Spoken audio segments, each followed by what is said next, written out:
hasta aquí, el decreto ley 302 no reconoce en ninguna de sus líneas, y los invito a leerlo, la entrada y salida del país como un derecho inalienable por el mero hecho de haber nacido en esa isla. Sigue siendo algo que te otorgan o te quitan el derecho a entrar y salir del país según considerandos que van desde los considerandos profesionales y laborales hasta los considerandos políticos, ¿no? Por tanto, yo definiría que en este momento las reformas raulistas, aunque van en una dirección de la flexibilización, de la creación de espacios más autónomos, tienen una velocidad y un calado realmente muy frustrante. Y ese es el punto en que quiero remarcar, porque creo que nada está cambiando, muy poco está cambiando, porque no se ha dado ningún paso en una escena muy importante que tiene que ver con el tema que he venido a hablarles hoy aquí, que es el tema de la libertad de asociación, la libertad de expresión, la libertad de creación de fuerzas políticas diferentes en un marco legal a las del Partido Comunista. En ese plano, Raúl Castro no ha dado un solo paso, no ha flexibilizado ni un solo centímetro en ese punto, ¿no? Entonces, ¿qué ha pasado? Pues que aunque no ha ocurrido un proceso de flexibilización en el punto de la asociación y la libertad de expresión, las nuevas tecnologías han venido en nuestro auxilio. Por ejemplo, estoy pensando en tecnologías como los teléfonos móviles, a través de los cuales muchos activistas, periodistas independientes, bloggers alternativos estamos no solamente informando, estamos convocándonos, estamos pasándonos información de lo que está ocurriendo dentro de la isla, estamos enviando al mundo noticias, pero también estamos informándonos a nosotros mismos. O sea, son noticias sobre nosotros mismos, mucho de lo que circula a través de estas redes alternativas de información. Por otro lado, les decía que les venía a dar un mensaje que parecía un poco contradictorio en un principio, pero que se complementa. Nada está cambiando por voluntad gubernamental, pero algo está cambiando irremediablemente en Cuba, e irreversiblemente y afortunadamente en Cuba. Y lo que está cambiando de manera irreversible es el interior de los cubanos. Varias generaciones de cubanos pues están arribando a una conclusión que algunos ya habían llegado desde antes, pero otros ya pues están sacando cuentas ahora, de que el modelo cubano está fracasado. El modelo cubano no ha podido dar a sus ciudadanos un marco de prosperidad o mejoría material, y por otro lado no le ha podido dar un marco de libertades individuales. Entonces, muchas generaciones que emplearon sus mejores años, estoy pensando por ejemplo en la generación de mis padres, que eran adolescentes en el momento en que se estaba construyendo el sistema cubano, muchas de esas generaciones al final están sacando cuentas y dándose cuenta y percatándose que pues sencillamente están viviendo en un sistema que, además de no permitir la prosperidad material, el desarrollo profesional completo del ser humano, por otro lado es un sistema que corta la libertad de expresión, la libertad de asociación, el derecho a decir y a disentir. En Cuba está penalizada la discrepancia, y eso parte también de algo que es una gran confusión que me gustaría hoy pues intentar resolver y dilucidar aquí, ¿no? Durante décadas se ha confundido al país con una ideología, a la nación con un partido y a la isla con un hombre, hasta el punto que cuando una ciudadana como yo va por el mundo y emite una crítica al sistema, al partido o a un hombre, inmediatamente hay voces que saltan a decir que estoy hablando mal de Cuba. No, señor mío, Cuba es mucho más que algo de eso. Cuba es un país enorme, aunque pequeño, enorme en pluralidad, enorme en diversidad.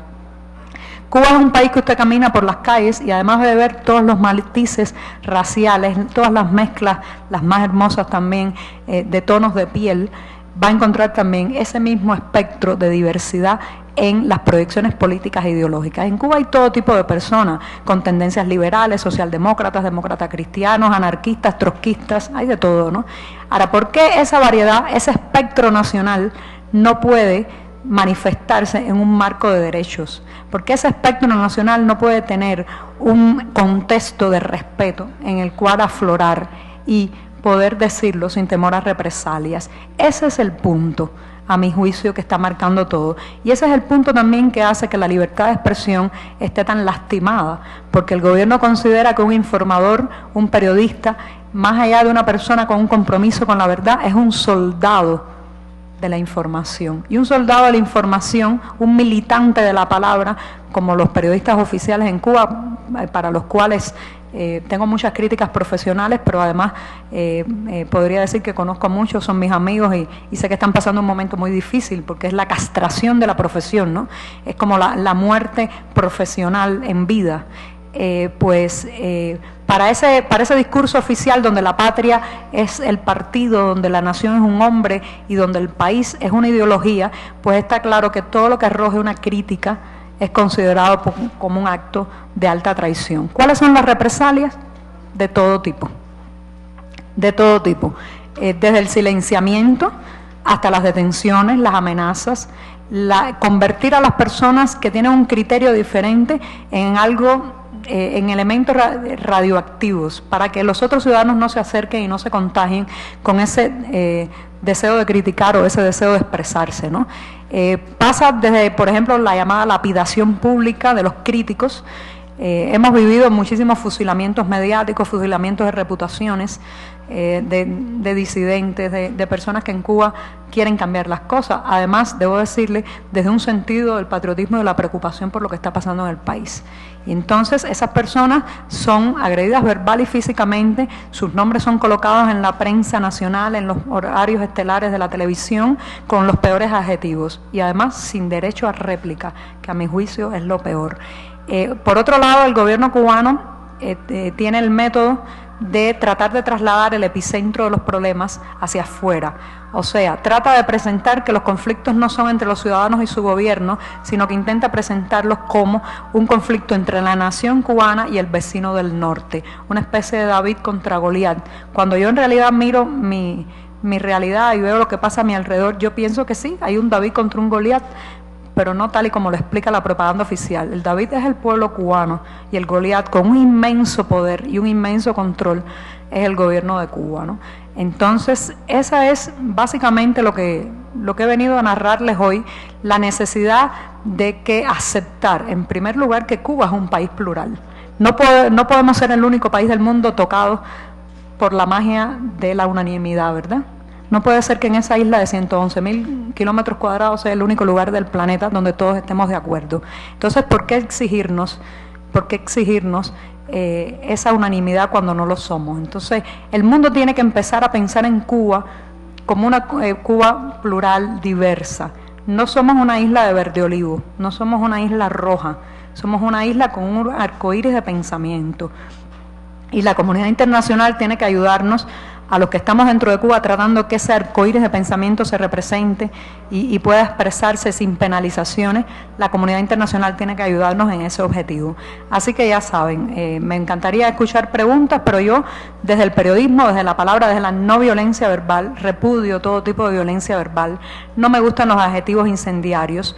Cuando voy a hablar y criticar al gobierno de mi país, trato de utilizar argumentos, no gritos. Por tanto, estoy esperando también que mi gobierno utilice hacia mí argumentos, no insultos.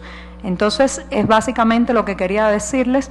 Me encantaría oír preguntas, pero sobre todo, pues preguntas basadas en mi realidad y bueno, pues en todo esto que les he explicado. Muchas gracias.